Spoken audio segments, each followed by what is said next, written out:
The first ever Miami Beach Invitational, a new style of racing being rolled out for the first time today in South Florida, and that meant plenty of sprinting throughout the day.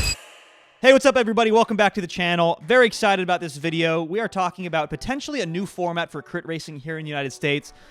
This, of course, is the NCL, the National Cycling League, and here to talk us through it is teammate and the young GOAT, Mr. Sean Strachan. Welcome back, buddy. Thanks for having me, Jeff. So, I was not able to make this first one in Miami, but you were, and it was a blast. I mean, I heard nothing but positive comments about this whole new series, right? I want you to walk us through how it went in Miami, and then also like the format of this new series. Yeah, it was a ton of fun. It was right in like downtown Miami Beach, right along, I think it was like Ocean Ave or something, like the road right next to the beach. It was awesome. So basically there's 25 laps. Every lap there's a sprint, and the sprint goes, first place is 3 points, second place is 2 points, and third place is 1 point. And then on the last lap, those points are tripled. So first is 9, second is 6, and third is 3 points. So every single lap has points associated with it. That's like the biggest thing. I'm glad you started with that, because that is like, take traditional racing, ball it up and throw it in the garbage bin, because this is something brand spanking new, which I think is like very exciting for the fans. And we're going to talk more about the actual format of the race, but one thing we should probably mention is like, this is huge, dude. Like the GCN was broadcasting this to all of their millions of followers, and we're talking big money here, right? Privately funded, so by some big names, including pro athletes, Jalen Ramsey among others, which translates to over $1 million in prize money, distributed over just these 4 events. This first one was Miami. Did you feel the pressure with all the cameras and the money and like the big names that were out there? Yeah, there's definitely a little bit of pressure, but I mean, I'm always just happy to be out there and race. So I was kind of just there to have a good time, and it was definitely, I would say it was probably one of the most fun races I've ever done. The atmosphere was awesome. They did a really good job putting everything together, and it was super professional, and there was a ton of people there because it was like spring break in Miami Beach, and it was totally awesome. So good for the fans. I think that what they're doing with that points that you started off with is really good for the fans, because like, even though crit racing is short and intense, still I think everyone's waiting for like the finishing lap, you know what I mean? And I think as a spectator, everything else is just like kind of ho-hum, even though as a racer, you're cornering it at 35 miles an hour. It's insane. But this is like, there's excitement on every lap, and there's a big screen showing the current standings with each lap, right? Yeah, there's like a live scoreboard, like sort of like how Formula One works, but it's like based on like the total adage of the points so far. And speaking of how Formula One works, there's also a gridded start, which brings us to the qualifying of how you earn your gridded start position. Oh, right. That's like the day before, right? Yep. The day before there's a qualifying. It's on like a stationary bike, and it's in RGT, which is like Wahoo's sort of like virtual reality bike racing thing. Right. I think I mean, we'll show some footage of it. It's very commercial. It's very much a spectacle for the fans. But again, like, what's good for the fans is good for the sport. And that translates into bigger, more exciting events like this for us athletes. And but the whole thing was kind of funny. Like Ryan, you guys know Ryan from the channel. Ryan, teammate Ryan, was the guy doing the qualifier, right? And it's based on a lap of the course, and like, Ryan's so good at handling his bike, and once you take that away from Ryan and make it just a power competition, which essentially that's what this was, right? Is a power competition. Yeah, I think they turned off drafting, so Yeah, so it's literally just a power. Like, he wasn't happy because, yeah, he makes a ton of power too, but he's particularly good at cornering. Anyway, you guys had a decent qualifier, but it's not just the men's team, right? This is another great thing that NCL is doing, is they are combining these teams, right? It's a men's team, women's team combined. Their results together make up the whole thing's a team. There's like a women's division and a men's division.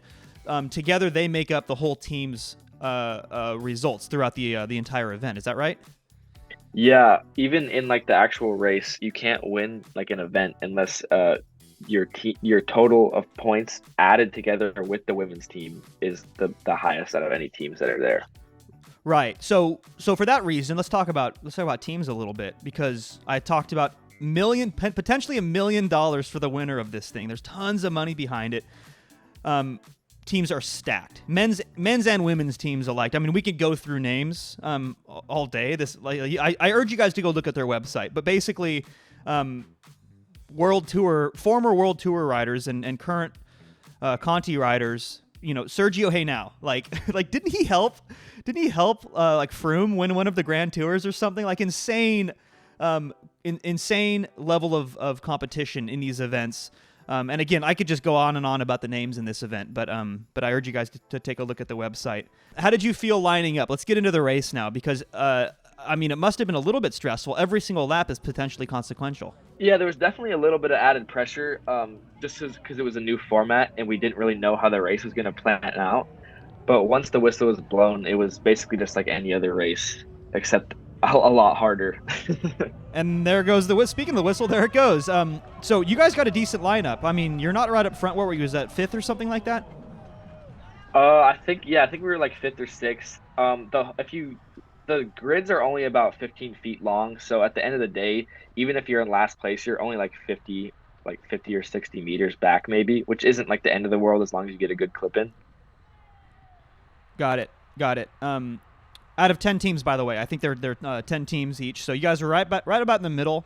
You quickly moved up, and it looks like you're definitely top third, where you want to be, but like this is totally different, right? Because this isn't about saving energy for the finish, because the finish is, there's some more points on the line, but not much. It's 9 points for the finish, but it's 3 points for every single other lap. And as you can see, these laps are short. Oh, and one thing we forgot to mention is there are substitutions. There's a pit with substitutions. Tell us about that a little bit, Sean. As you can see, this, I think it's a Texas Roadhouse guy on the right here going into the pit, and his teammate will be coming out in a little bit. Basically, you can start, I think, 4 riders total of 6 riders and have 2 subs, which I thought was pretty cool. It'll switch up the format a little bit, so you could have one of your guys just absolutely nuke it one lap, and then just have him go out into the pit and have a pair of fresh legs come in, which makes for the racing to be even faster. Unlimited substitutions outside of 5 laps to go. Insane. So you could, like you just said, like alternate laps, and that makes the racing so fast. I mean, you guys averaged 30 miles an hour, right? Over 50 kilometers per hour?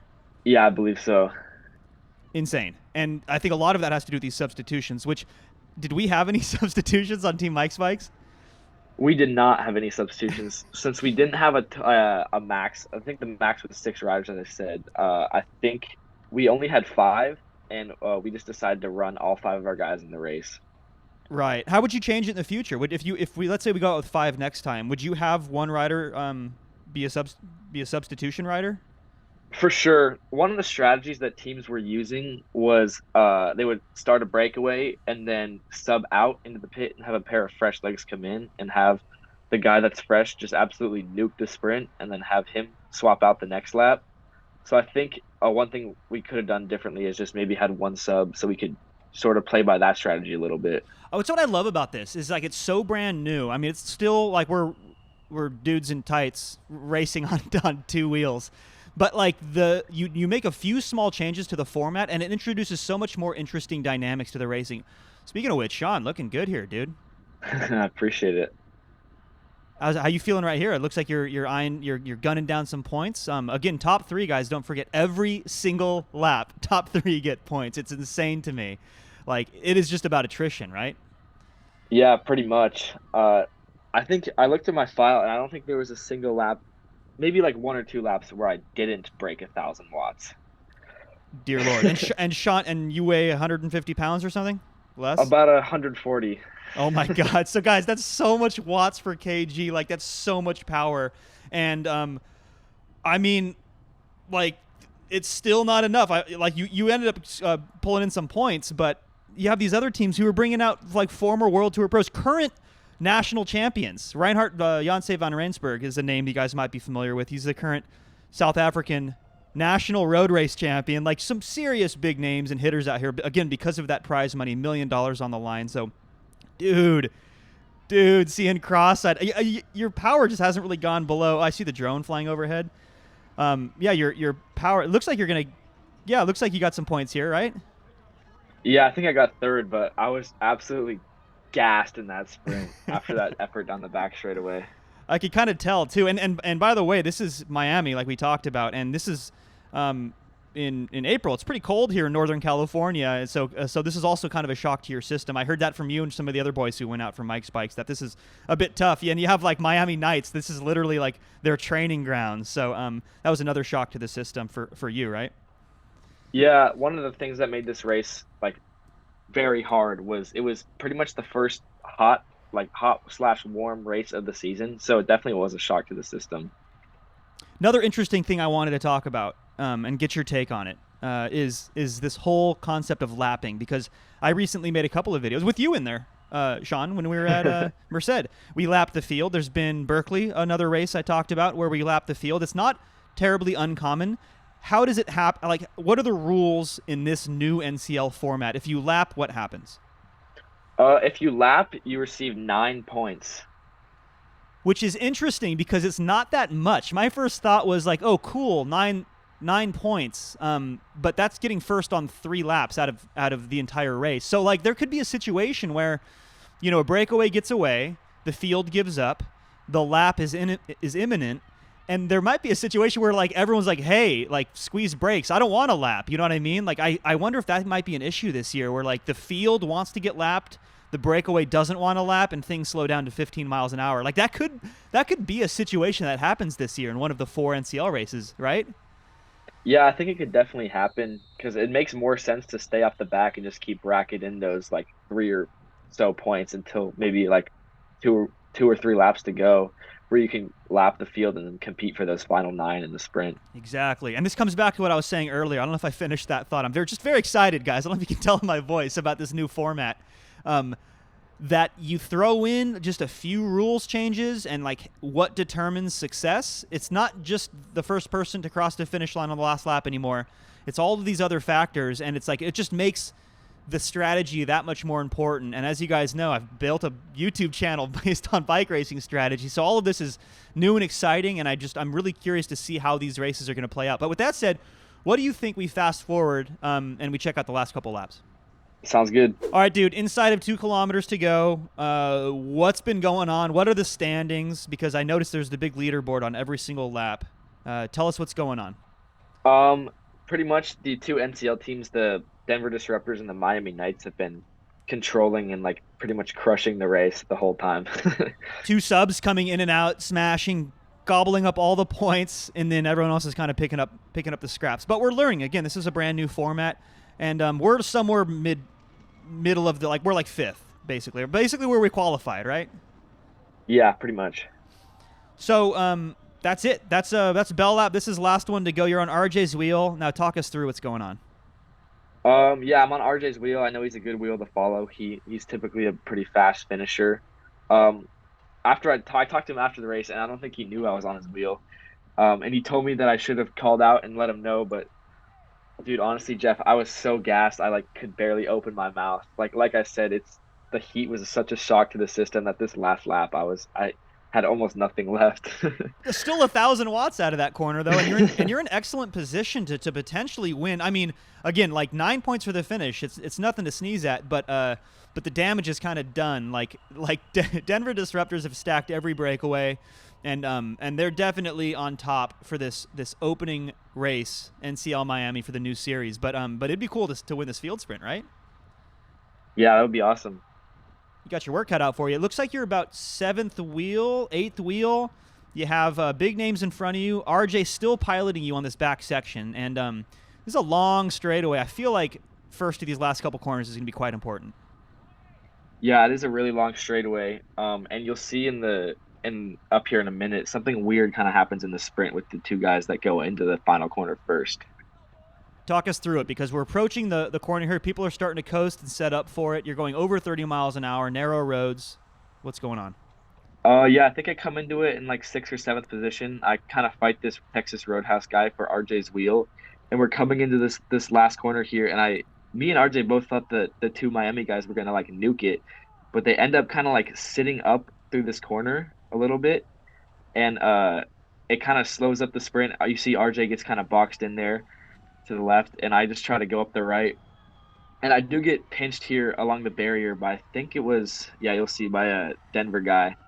I had to lay off the power for a little bit, but I think I ended up finishing fourth in this sprint, which was fourth or fifth, which is a little disappointing. Like close but Just no outside cigar. of the points. Bummer. And I noticed that the Texas Roadhouse guy came screaming by you. I put an overlay for power over his head. He's the winner on the last lap. And here's the funny part. I looked up the reason I got his power. I looked up his Strava, and I was like, wait a second. He only did like 5 laps or 6 laps of this race. How is that? Oh, that's right. there's subs. So he got subbed in, and you can see he absolutely nuked the sprint. So I think in the future, how would we do this different? Like having a full 6-rider squad with subs would be a start, right? Yeah, I think a 6-rider squad would be ideal, although it's pretty difficult to get 6 guys to commit all the time to going out to a race like this. Even honestly, even if we had like 4 or 5 guys and just had 1 sub in reserve, would make a huge difference. Right, and a lot of these are later on in the summer. We have Denver, Colorado, Atlanta, Georgia, and Washington, D.C. coming up, all August and September. So we have some more time to think about our squad that we're going to put together. I would love to be a part of one of these. Hopefully we can make that possible and join you guys for the fun. So let me know what you guys think down in the comments about this new race format, what they're doing right, what they're doing wrong, and if you want to see your boy Jeff go out there and bang bars with the best in the sport. So I'd love to join you, and as always, Sean, great having you on. Thanks for having me, Jeff.